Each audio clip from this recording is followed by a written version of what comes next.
It's now a monthly song.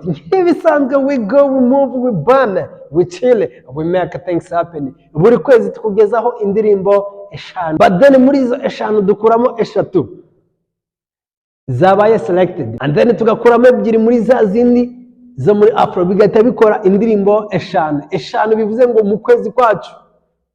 Muri Africa turahitamo indirimbo ebyiri. Indirimbo ya kabiri yitwa Enjoy by Jux. Mu Rwanda nk'ibisanzwe dufite indirimbo eshatu tugomba kubona. Ku mwanya wa gatatu dufite iyitwa My Type. My Type ni indirimbo ya Zanina.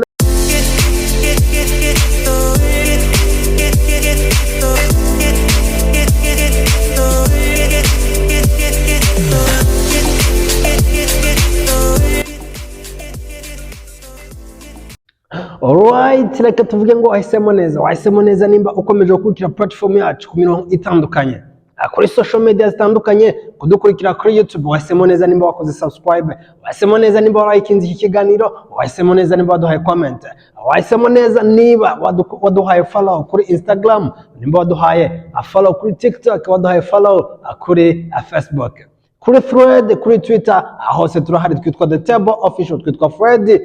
And this is a platform.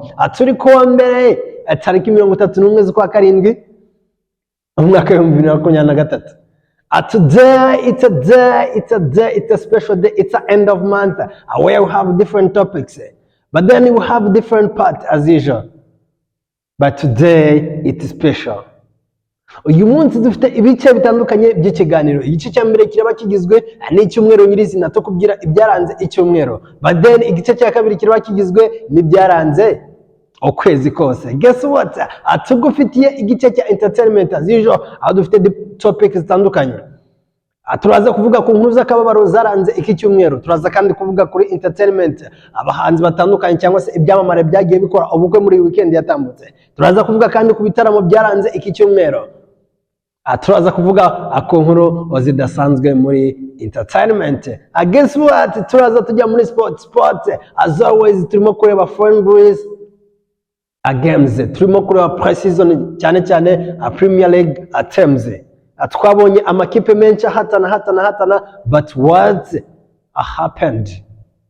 Turaza kandi kukubwira nk'ibisanzwe igice cya kabiri. Igice cya kabiri cyacu kiraba kiranzwe n'inkuru nyirizina zaranze ukwezi. Turaza kuguhereza indirimbo eshanu zaranze ukwezi. N'indirimbo eshatu zo mu Rwanda, n'indirimbo ebyiri zo muri Africa. Nitwa Fred, nitwa The Table Official. It's our platform. Nitwa The Content, nitwa The Creator, and this is a Table Update.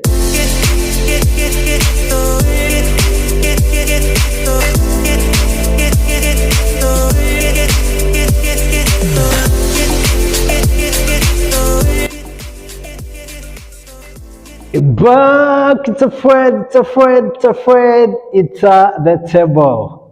Guess what? So reka twizere ko ahantu hose muri, abari mu Rwanda, abari muri Afrika, abari mu bice hirya no hino ku isi, muri America, Canada, Australia, Europe, turabasuje cyane.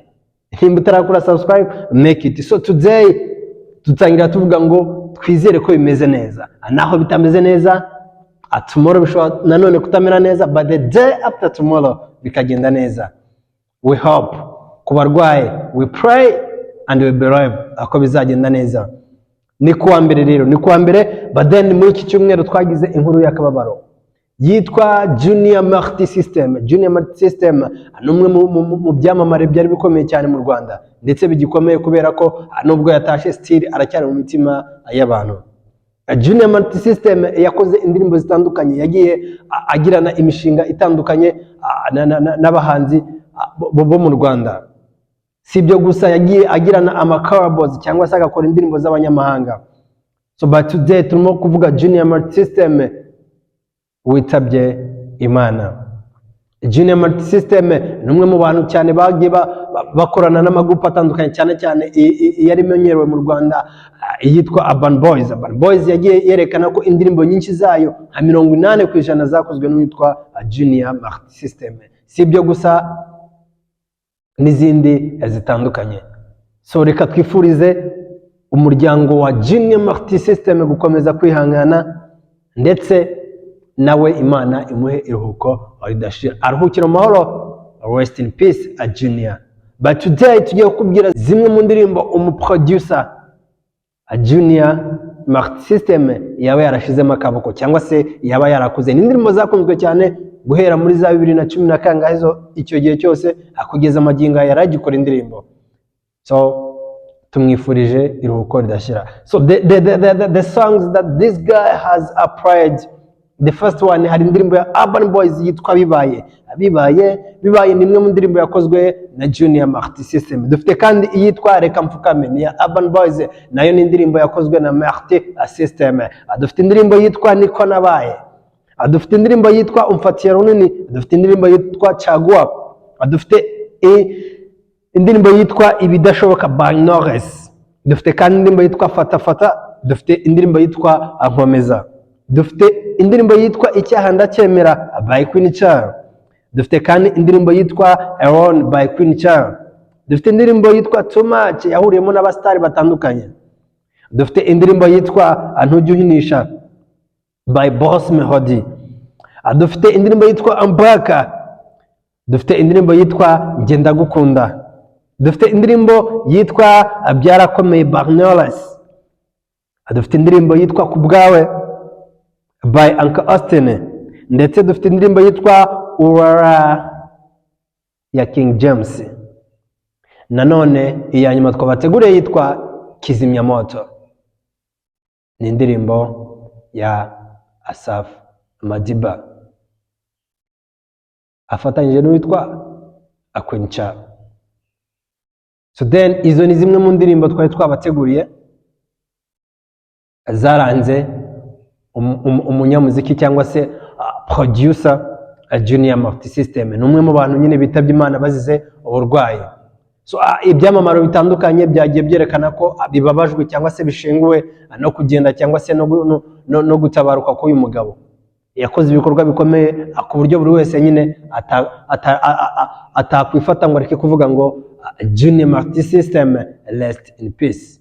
We pray that God is going to receive your soul. Rest in peace.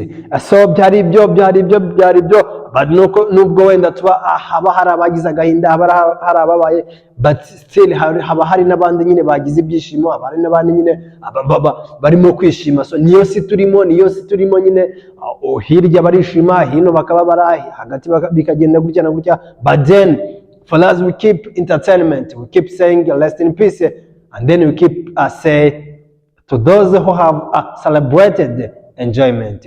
It's at the table update. We talk the content, we talk news, we talk real.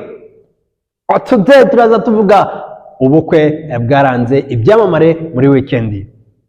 So kuri wa gatandatu wahoze mu itsinda rya Just Family yitwa Bahati Jean Baptiste yarasabye ndetse anakwa umukunzi we witwa Unyuzimfura Cecile. Uyu mu diaspora cyangwa se uwa hanze mu mahanga muri Canada, ni umwe mu bantu bakoze ubukwe, abukorana n'umuhanzi twavuga ko wahoze mu itsinda rya Just Family. Just Family mu bantu bayizi kera yamenyekanye mu ndirimbo nka Nyoroheza. So ni imwe mu ndirimbo bamenyekanyemo, baza kumenyekana mu ndirimbo nka Rimwe Gusa, Party ndetse n'izindi zitandukanye. So ubu ni ubukwe bukomeye cyane kubera ko bwatashwe n'ibyamamare bitandukanye, harimo umunyarwenya cyangwa se umenyerewe mu gukina filime witwa Bamenya, azwi cyane muri Bamenya series, imwe muri filime y'uruhererekane izwi mu Rwanda. Harimo kandi uwitwa Young Grace, umwe mu baraperi cyangwa se mu bahanzikazi bamenyerewe mu Rwanda mu minsi yashize cyane, cyangwa se mu myaka yashize yari umuraperi ukomeye cyane. Gusa twagiye tubona inkuru zitandukanye ko ari muri ba bandi nyine bari kwikusanya bashaka kugaruka mu muziki nyarwanda. Ndetse ubukwe bwatashwe n'uwitwa Fata ku Mavuta cyangwa se umwe mu banyamakuru wakoze kuri Flash TV, ndetse ubu ngubu akaba yikorera ku kinyamakuru cyitwa Trade TV.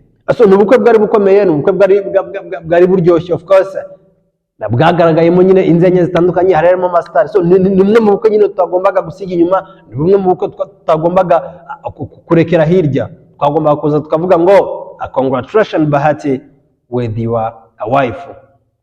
That was it. That was another today. Turaza tuvuga ibitaramo byaranze iyi week.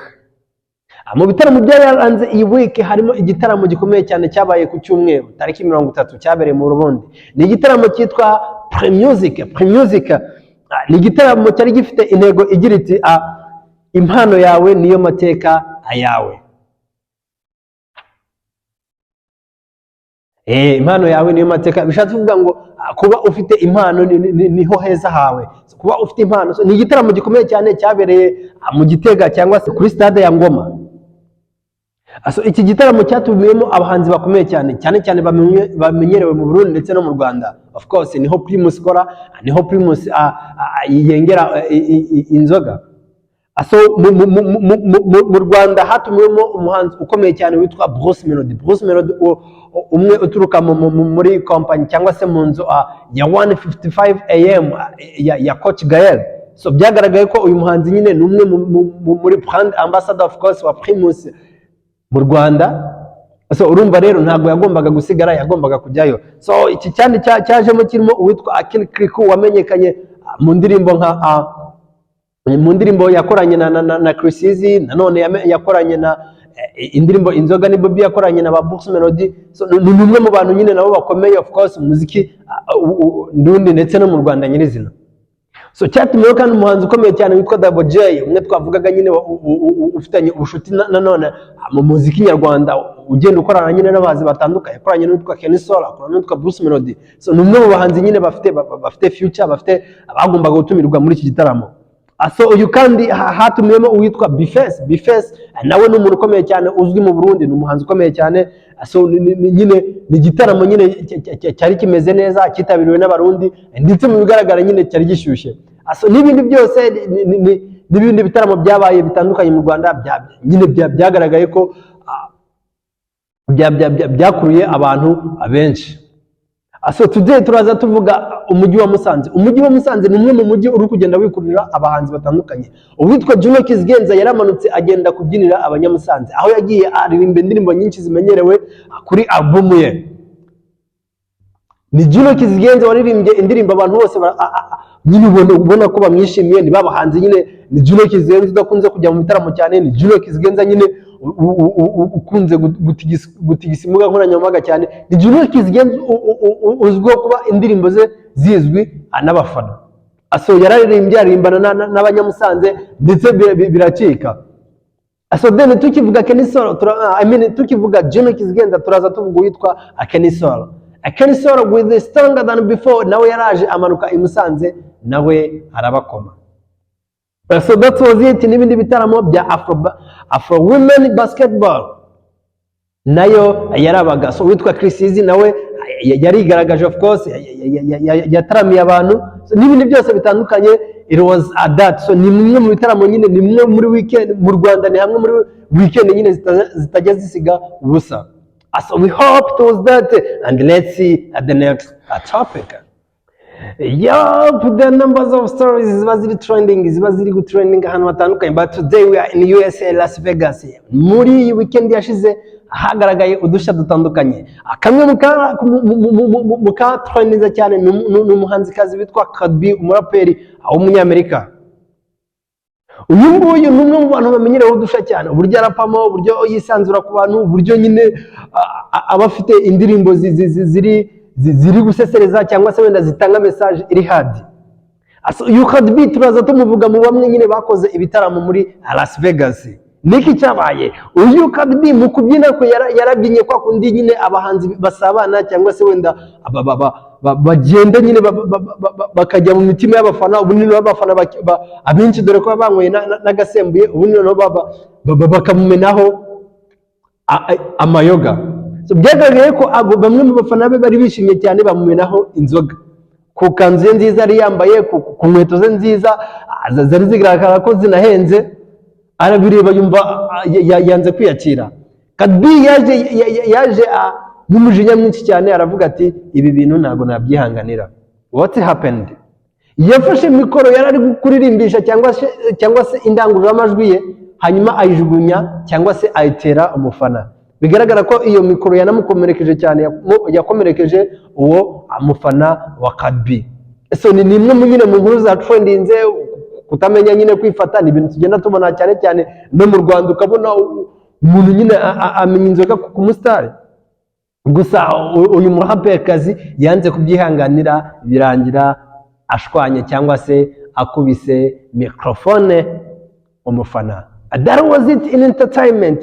That was our part 1. That was our topic. Guess what?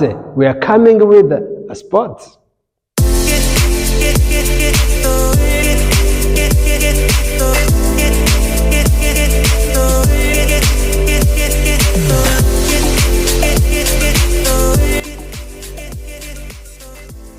Yup, we are back. You are the table update. My name is Fred, and we talk news. We talk real music. We talk real sport. What do you know? And then today turaza tuvuga ikipe yitwa Arsenal. Turaza tuvuga ikipe yitwa Barcelona. Turaza tuvuga ikipe yitwa Manchester United. Turaza tuvuga ikipe yitwa Real Madrid. Atuze nanone tuvuga ikipe yitwa Borussia Dortmund. Turaza tuvuga kuba araba, of course, ni bamwe mu bantu nyine basigaye bagaragara mu binyamakuru bitandukanye bitewe n'amafaranga yabo, bitewe n'umufungo nyine bari gushora abakagura abakinyi. Guess what? So ni pre-season cyangwa se ni American Tour yabaga muri iyi weekend. Nkuko byakomeje, yabaga muri iyi weekend yose, ndetse amakipe yose yarapimanye ku buryo nyine wasangaga ikipe imwe iratsinze, indi iratsinzwe, so ni amwe mu majoro nyine twaraye atuvuga ngo reka twihere amaso a football, but still waiting in the August in a champion. And then today turavuga ikipe yitwa Arsenal. Ubushize twayivuze yaratsinzwe na Manchester United ibitego 2-0. But then Arsenal no yagarutse mu wundi mwuka, iraza igufatira ekipe ya Barcelona, iyitsinda ibitego 5 byose kuri 3. So ni ibitego byatsinzwe n'uwitwa Lewandowski ku munota wa 7, ku munota wa 13 witwa Saka avuye muri Arsenal araza atsinda igitego, ku munota wa 34 Rafinha araza atsinda igitego, ku munota wa 43 umwe mu bantu Arsenal cyangwa se abafana ba Arsenal batangiye kwinubira witwa Kai Havertz araza atsinda igitego. Hanyuma none tubona ku munota wa 55 ndetse arisubira ku munota wa 78 witwa Twaranze atsinda ibitego 2, ndetse witwa Torres araza atsinda igitego ku munota wa 88, witwa Vieira atsinda igitego cy'agashingura cumu cya Arsenal ku munota wa 90. Aso biza kurangira nyine ari ibitego 5-3. Ni Arsenal nyine yagaragaje umukino mwiza as well. Na amakipe abiri azwiho gukina tic-tac, na amakipe abiri aziho gupressinga somehow. So na amakipe abiri nyine yagombaga gupimana. Birangira ekipe ya Barcelona igiye hasi. But it was not that only. Twabonye ikipe ya Barcelona nanoneho igaruka igatsinda Real Madrid. Ni zimwe muri pre-season ziri fani, nabyita fani kubera ko ikipe iragenda igatsinda indi kazi kayitsinda ikazi gati, so nyine no gupimana niko twabivuga. Aso Barcelona nanoneho yaje itsinda ibitego 3 byose ku mwuka ku ikipe ya Real Madrid. Witwa Ousmane Dembele, umwe mu basore bagaragaje ko nyine bagifite kwa kuguru, bagifite nyine za tactique ze. Umwe mu basore nyine utamenya ngo akinisha imoso akinisha indyo, ni wa musore nyine ushobora guhagarara isaha n'isaha akaba yagutsinda igitego. Ousmane Dembele umwe uri kuvugwa cyane mu kipe ya Paris Saint-Germain, nyuma y'amakuru menshi cyane ari kugenda avugwa kuri Paris Saint-Germain ndetse n'uwitwa Kylian Mbappe, bivugwa ko batari kumvikana neza. Paris Saint-Germain ishaka kumugurisha, Mbappe ntashaka kugenda, ntago ashaka kugenda iki gihe, aracyafite amasezerano. But then iyi Paris Saint-Germain bivugwa ko iri kureba uyu musore Dembele. So ni umusore wigaragazaga cyane aho yatsinze igitego ku munota wa 15. Uwitwa Fermin Lopez Martin azatsinda ikindi gitego ku munota wa 85. Uwitwa Ferran Torres arongera nanone kuko yabikoze kuri Arsenal, araza atsinda igitego ku munota wa 90 n'inyongera y'umunota umwe. So biza kurangira nyine ekipe ya Barcelona itsinze ibitego 3 ku busa. Reka tugerageze kubaka update. Izi kipe nubwo zapima Real na Barcelona ni zimwe nanone mu makipe nyine afitanye umukino mu kwezi kwa 10 tariki 29 ya El Clasico, abantu bose baba bategereje ya El Clasico nyine bifite imbaraga. Even though tutakibona ba Cristiano Ronaldo, tutakibona ba Lionel Messi, tutakibona ba Ronaldinho bande bose badeni, ubu ngubu turimo kubona nyine stili ya mazina aracyahari, ntaho biva, ni ya makipe nyine agikunzwe ku isi. Reka tubyitege nyine mu kwa 10 tuzarebe se bizagenda ese Real none izivayo itsinde cyangwa se Barcelona izakomeza muri wa muryo wa pre-season hanyuma ikomeze itsinde Real Madrid. Muri make ni pre-season nyine zagaragaye ko harimo nyine ikipe imwe irusha indi irayirusha. Urumva Barcelona yatsinze Real Madrid itsinda Man U itsinda Arsenal itsinda. So urumva nyine ni American tour nyine abantu bishimye, ikipe imwe iratsinda. So nta kipe iri consistent, iratsinda hano hari igatsindwa. So that was it. And muri pre-season muri American tour cyangwa se USA tour, it was that. Reka dutegereze Premier League. But today turimo kuvuga ikipe yitwa Manchester United. Manchester United twiheruka iri kuvuga kuwitwa Andre Onana. Andre Onana ni umwe mu basore bakomeye cyane, ni umwe mu basore nyine bagitinyitse, of course, ni umwe mu basore bagaragaje ko bari gukina n'ikipe ya Real Madrid, bagaragaje ko azi gukina, of course, yaramusinyi even though batsinzwe, but then yaramusinyishije. Umwe muri basore nyine baba bafite ijambo muri defense. So nanone tuza kuvuga uwitwa Mason Mount, umwe nanone mu basore nyine Manchester United yaguze. Turavuga Evans nawe yaramuguze. Today turaza tuvuga uwitwa Rasmus Højlund. Rasmus Højlund ni umwe mu basore ba Atlanta cyangwa se mu bataka cyangwa se mu basore bakina basatirizamu bakomeye cyane. Ni umwe mu basore nyine bari guhigwa na Manchester United, ndetse bivugwa ko deal yarangiye, asigaye ikintu bita medical check-up cyangwa se medical treatment cyangwa se medical exams. Turavuga uwo musore rero waguzwe miliyoni 70 harimo na add-ons. Urumva na amafaranga menshi cyane. Ni Manchester United iri kurekura amafaranga. Ni Manchester United nyine urukubona ko ifite gahunda, ifite kwa guhangana ku isoko, atari kwa kuvuga ngo nimba hagiye kuba Manchester derby abantu bavuga ati Manchester City niri butsinde. So ni Manchester United nyine iri mu mujyo. So that was it, and then we hope ko nandi makuru yose ya Manchester United tuzagenda atuyabagezaho. But today turaza tuvuga ikipe yitwa ikipe z'Abarabu. Guess what? Abantu batangiye kuvuga ati se noneho European cyangwa se UEFA noneho yatangira kuzana bya bintu bita financial fair play, kubera ko ibintu Abarabu bari kubakora ntibibaho. Turimo kuvuga Europe cyangwa turi kuvuga UEFA itarimo umusore ukomeye cyane uhagarariye Europe witwa Cristiano Ronaldo. Turimo kuvuga Europe cyangwa se turimo kuvuga UEFA itarimo umusore uhagarariye Africa witwa Sadio Mane. Turimo kandi kuvuga Europe itarimo umusore uhagarariye Amerika yitwa Lionel Messi. So ni Europe nyine ukubona ko iri kujegajega bitewe n'amafaranga y'aba Arabu. So n'Abarabu nyine bari kuzana amafaranga bakayazana muri football, bakayazana i Burayi, bagafata umukinnyi bashaka. So turavuga Sadio Mane ubu ngubu wamaze kugera mu kipe yitwa Al Nassr. Ni Al Nassr ikomeye cyane. Tuvuze mu Rwanda nta muntu utayizi, tuvuze mu Burundi nta muntu utayizi, tuvuze muri Europe nta muntu utayizi. Ni ikipe yabaye igihangange bitewe n'abakinnyi ifite. Ni ikipe imenyekanye muri uyu mwaka. So, ni Al Nassr irimo uwitwa Cristiano Ronaldo, ikabamo uwo bita Brozovic, ikabamo uwo bita Fofana, ikabamo uwo bita Alex Telles, ikabamo uwo bita Ospina, ndetse na Kizgenza African Sadio Mane. Mu by'ukuri ni ikipe ikomeye cyane, kuko aya mazina byo byonyine arahagije niyo batabona intsinzi ngo uvuge ngo ikipe irakomeye. Ikipe irakomeye pe,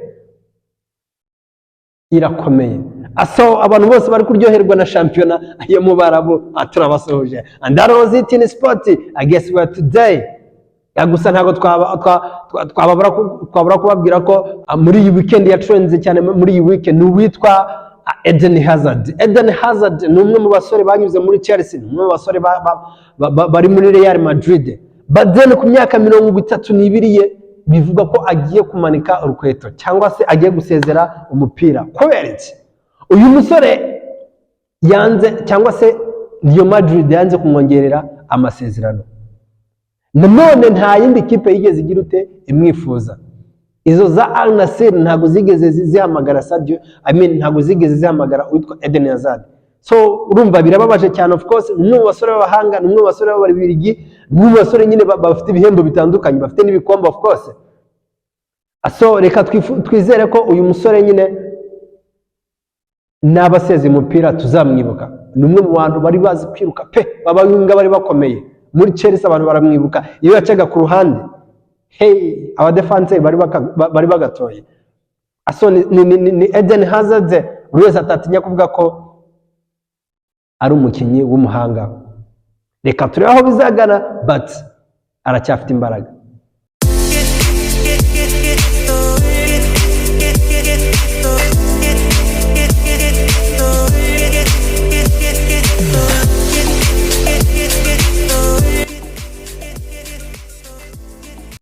It's a welcome again in part 2, and this is Fred and on the table update. Igice cya kabiri nk'ibisanzwe twababwiye ko turubagezeho inkuru zaranze ukwezi. Ano ukwezi kwa karindwi, n'ukwezi kwaranzwemo showbiz zitandukanye, n'ukwezi kwaranzwemo gusohoka kw'indirimbo zitandukanye. But today turaza tuvuga entertainment, atuvuge nyirizina headlines zagiye ziranga ukwezi dusoje. Aso ni mu kwezi kwagaragayemo uwitwa Kenisol ndetse na Juno Kizgenza, tubavuga basohora album yabo. Ni album zavuzwe cyane, kwitwa Stronger Than Before ndetse n'iyitwa Yaranze. So ni album ziri ku isoko ubu ngubu zirimo guhatana cyane. Ni album ziryoshye, ni album byagaragaye ko abantu bayikunze cyane cyane iyitwa Stronger Than Before, iyitwa One More Time yakoranye n'uwitwa Harmonize. Aso ni zimwe nyine muri album zagaragaye ko zafashe imitima y'abantu. Nawe ntabwo twakwibagirwa kuri ya Juno Kizgenza, indirimbo yitwa Yaranze, indirimbo yitwa Umugisha, indirimbo yitwa Mama ndetse n'izindi zitandukanye. So ni zimwe mu nkuru nyine zaranze icyumweru cya mbere cy'uku kwezi turi gusoza. What is the next topic? Tukivuga kuri album, ni album nanone hasohotsemo iyitwa Ibishingwe ya Ama G The Black. Ni igitaramo cyabereye muri Kigali State Award, kitabiriwe n'ibyamamare bitandukanye. Ni igitaramo cyabaye ku itariki ya mbere z'ukwa karindwi. Ubu ngubu turi kuri tariki 31. So urumva ni ukwezi kose. Aso ni album yagaragayeho uwitwa Bruce Melody, ni album yagaragayeho uwitwa Theo, abose babireba, uwitwa Uncle Austin ndetse n'abandi. Aso nayo ni album yasohotse mu kwezi kwashize cyangwa se ukwezi turi gusoza. Ni ukwezi kandi kwagaragayemo uwitwa Zani nanone. Zani nanone ni umwe mu bantu nyine bakomeza kuza mu mitima y'abafana bitewe n'uburyo asohora indirimbo zitandukanye, yitwa My Type ndetse n'izindi nkuru nyinshi zagiye zimuvugwaho. Twavuze uyu Zani nanone ubwo yasubiraga mu rukiko ajya kwitaba urukiko, ndetse urukiko rukaza kwanzura ko uyu nguyu agomba gutanga indezo ingana n'ibihumbi 100 bya buri kwezi. Ndetse haza gusohoka amafoto agaragaza Zani nanone ari kumwe n'umuryango we, umugore we ndetse n'umwana we. So by now then nanone ari hanze, we bless and then we thank God. Ni umusore nyine uri kugaragara ko arimo kwitabira ibinyamakuru bitandukanye, ari gutwaringa mu Rwanda ndetse n'ahandi hatandukanye. So ni umusore nyine uri mu mavuta ay'ubuhanzi. Mu ndirimbo yo nshyashya My Type wajya kuri platform ye ukayireba. So ni ukwezi kandi kwagaragayemo uwitwa Bahati w'umunyakenya waje gusura u Rwanda ndetse aje kwamamaza indirimbo yitwa Diana. Diana ni imwe mu ndirimbo yakoranye na Bruce Melody, ni imwe mu ndirimbo nyine ya trendinze, of course ni imwe mu ndirimbo nyine yagaragaye ko nyine yakunzwe mu gihugu cy'u Rwanda ndetse no muri Kenya. Ni imwe mu ndirimbo twavuze ko yagize asaga zitandukanye zagiye zibaho, harimo no gukurwa ku muyoboro wa YouTube. Gusa indirimbo yaje gusubizwaho ndetse bigaragara ko indirimbo yagize aba followers benshi, yagize views z'indengarugero cyangwa se zinshi cyane. So uyu Bahati rero nawe twamugarutseho nkuru zagiye zimuvugwaho muri ukwezi. Twagarutse kandi kuwitwa The Ben. The Ben ni umwe mu bantu nyine b'abanyarwanda ba star bavuzwe muri uku kwezi ubwo yagarukaga mu Rwanda, ndetse tumuvugaho kandi mu bukwe bwe buri mu minsi iri imbere. Tuvuga uburyo ubukwe bwe buteguye, tuvuga ibijyanye naho buzabera, kuko byagaragaye ko buzabera muri Kigali Convention Center. So ni The Ben nyine wagaragaye asabana n'umukunzi we Pamela Uwicyeza, ndetse asabana n'abakunzi be baririmba uturirimbo. So ni The Ben ukumbuwe kuri platform zo mu Rwanda, ni The Ben ukumbuwe cyane mu muziki. So ni The Ben nyine buri wese abategerezanyije amatsiko, ese koko nawe agiye kwivamo cyangwa se wenda nawe azajya muri gospel nkuko wenda twabonye kuri Meddy. So then ni The Ben nyine wavuzwe muri inkuru zacu zaranze uku kwezi, mu nkuru zacu zaranze uku kwezi. So twavuze kandi kwitwa Davis D, mumwe mu bantu bavuzwe cyane ubwo yiyandikagaho tatu. Murayibuka iyo nkuru? Yari inkuru itangaje cyane, yiyandikagaho umukunzi wo mu diaspora amwiyandikaho ku kaboko. So ni Davis D nyine wiyanditseho, of course umwe wagaragaye nyine mu dutendo dutandukanye, azana dance cyangwa se azana inyifotozo ya Bermuda. Abantu bose bifotozaga uburyo nyine bw'inyifotozo ijyanye n'amafoto ya kera y'uwitwa Davis D wagaragaye mu mafoto ya kera, cyangwa se asa nkaho nyine yari ari mu buzima nyine butoroshye imbere y'uko aba icyamamare. So ni Davis D rero twavuze mu bitangazamakuru ndetse no mu makuru yacu. Nk'ibindi byose rero twabonye kuza ku rubuga rwitwa Thread ni urubuga rwa Facebook cyangwa se rwa Meta, ari umwe mu rubuga rukoranye na Instagram. Thread yaraje itigisa isi yose, twavuga ko ari inkuru nyine yari igezweho kubera ko yaraje abantu bose bahita bayitabira. Ni imwe muri platform yagiyeho abantu benshi mu gihe cyihuse. So twavuze ko rero mu Rwanda abantu barimo ba Bruce Melody, abantu barimo ba Decat Babara, ibyamamare bitandukanye, ndetse natwe The Table turiho. So ni platform ubu ngubu iyobowe n'uwitwa Shadbu ugiyeho vuba, ndetse bigaragara ko ahise ayobora abandi bose. Ntabwo bitangaje kubera ko rwa rubuga ruri connected n'urubuga rwa Instagram. Iyo urugiyeho umuntu ukoresha Instagram ugufollowinga ahita abona notification imubwira ngo uyu nguyu yagiye Thread, wamufollowinga cyangwa se yagufollowinga. So bihita biba direct. So rero ntabwo byadutungura kuba uwitwa Shadbu cyangwa se uyu munyamideli kazi cyangwa se uyu mukobwa nyine utigisa imbuga nkoranyambaga yaragiye kuri urubuga akagira abantu benshi. Ni umwe mu bafite abantu barenga miliyoni bamukurikira kuri Instagram. So byarashobokaga nyine ko akomeza kugira abo ngabo kuri Thread. So n'izindi nkuru zitandukanye rero twagiye tuzibona, waba hari iyo wibutse wenda twakubwiye twe tutavuze aha ngaha wayitwandikira ubundi naho tukagakunda. But then to now ndimo kuvuga ngo tell a like, akanda comment, uduhe subscribe. Niba warayitanze ihe mugenzi wawe nawe atange subscribe, ubundi platform yacu tugira ute atuyobake. It's a platform of youth, it's a platform of content. We talk news, we talk away. It's now a monthly song. We go, we move, we burn, we chill, we make things happen. Buri kwezi tukugezaho indirimbo 5 zaranze icyumweru, zo muri Afro ndetse n'izo mu Rwanda. But then muri izo 5 dukuramo 3 zabaye selected muri za zindi 5 zo mu Rwanda, and then tugakuramo 2 muri za zindi zo muri Afro bigahita bikora indirimbo eshanu. Bivuze ngo mu kwezi kwacu kwa December izi nizo ndirimbo zaranze ukwezi kwacu. Aba ari indirimbo eshanu zavuye mu ndirimbo 10 tuba twakuye muri 30 cyangwa se 45 bitewe nizo twatanze ukwezi kose tukaziguhereza. But then guess what? In Africa, so muri Africa nk'ibisanzwe twabahaye indirimbo zo guhitamo. Abantu twagiye tubona bavotinga. We thank you very much. We thank you. You are our future. Nukuri kw'Imana turabashimiye cyane. So muri liste yacu twari dufite indirimbo yitwa Yawa ya Fireboy. Twari dufite indirimbo kandi yitwa Terminator ya King Promise. Nimwe mu ndirimbo nanone mwakunze muri uku kwezi. Twari dufite indirimbo yitwa Britney ya John Drill. Twari dufite kandi indirimbo yitwa Enjoy ya Jux afatanyije n'uwitwa Diamond Platinum. Twari dufite kandi iyitwa Pick Up ya Tiwa Savage.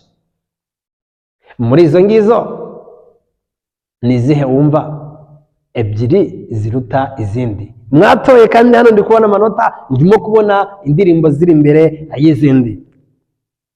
But then mu Rwanda twari dufite indirimbo yitwa Stronger Than Before. Stronger Than Before ni imwe mu ndirimbo ya Kanisoro cyangwa se intro ya Kanisoro. Ni imwe mu ndirimbo nyine yagaragaye ko abantu b'Abanyarwanda cyangwa se n'abandi bakunda umuziki nyarwanda abayikunze. Twari dufite kandi indirimbo yitwa My Type ya Dani Nanone. Dani Nanone nyine twavuze mu nkuru zacu zaranze ukwezi ko ari umwe mu bantu nyine bigaruriye imitima y'abafana. Twari dufite kandi yitwa Umugisha Gino Kizgenza igaragara kuri Yaraje afatanyije n'uwitwa Nohes Butera. Twari dufite yitwa Bermuda imwe ya Davis nayo yabikiye bigacika. But then twari dufite Afude Toi indirimbo y'Abanyarwanda. I guess what? Ni zihe eshatu muri izo ngizo wakuramo? Turiko turabibona umugani w'abashinga ntahe. Turiko turabibona mwaratoye. And then reka duhere muri Africa. Muri Africa turahitamo indirimbo ebyiri. Indirimbo ya kabiri yitwa Enjoy by Jux. Enjoy ni imwe mu ndirimbo ya Jux ndetse afatanyije n'uwitwa Diamond. N'ubu ngubu yigaruriye abafana, uburyo ibyinitse, uburyo nyine igenda mu bantu, mu mitima y'abantu, uburyo amagambo arimo, uburyo nyine injyana, uburyo iyi timu yayiteguye neza. Ni indirimbo iteguye, ni indirimbo nyine bigaragara ko ku ma platform kuri social medias iyi ndirimbo bayakiriye. Ni indirimbo twagombaga gushyira ku mwanya wacu wa kabiri. Iya mbere ni yihe muri Africa mu ndirimbo z'ukwezi? Ni yihe? Banza ukore subscription, banza utanga like, banza ukaya follow, ubundi tukubwire iya mbere. Ready? Iya mbere yitwa Terminator ni indirimbo ya King Promise. King Promise twamuvuzeho cyane, ni umwe mu basore nyine abari kwigarurira umuziki wa Africa. Ni umwe mu basore nyine bakomeye cyane, mu basore muri West Africa of course badasiba kuvuga ko, ntasiba kuvuga ko ari umwe mu basore bakomeye. So King Promise yaraje akora iyi ndirimbo yitwa Terminator, imwe mu ndirimbo tutavuga ko amagambo yayo ari hasi kuruta uko bayibyina. Indirimbo ibyinitse cyane, indirimbo ifite challenge nyinshi cyane kuri TikTok, challenges nyinshi cyane kuri Instagram Reels. So ni indirimbo twagomba gushyira ku mwanya wacu wa mbere. Ni Afro Best a Song of the Month yitwa Terminator. It was that in Africa, let's see in Rwanda.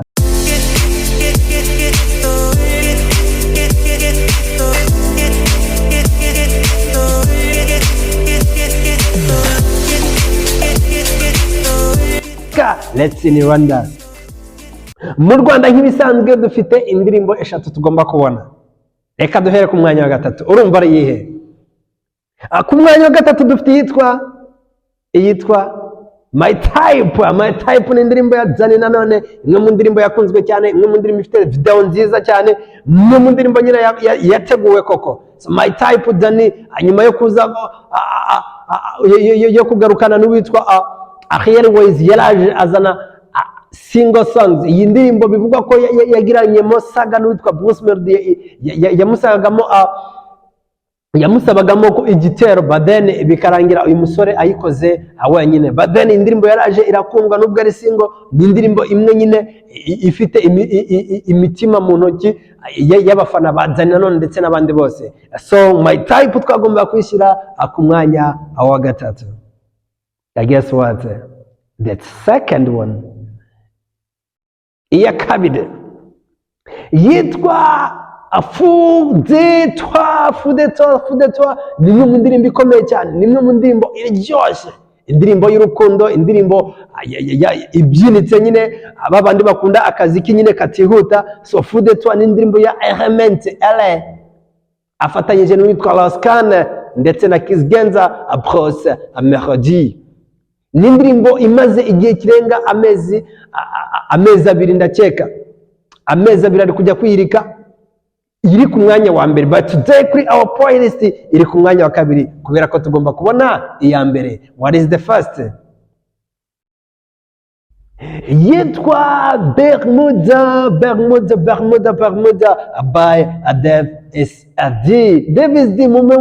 Umwe mu bantu nyine bakunze kugaruka cyane mu nkuru zacu z'ukwezi kose, umwe mu bantu nyine batigishije nyine imbuga nkoranyambaga. So ni umwe mu bantu twagombaga kuzana muri playlist yacu. The best song in Rwanda, the best July song in Rwanda, the best of table music in Rwanda, yitwa Bermuda by Davis D. It was that, and we thank you very much, you guys, for following us. We thank you guys for subscribing. We thank you very much. Kuba mwahisemo neza kudukunda. Let's see you in table live on Friday. Ndabakunda cyane. See you. Hasta la vista. Inshallah.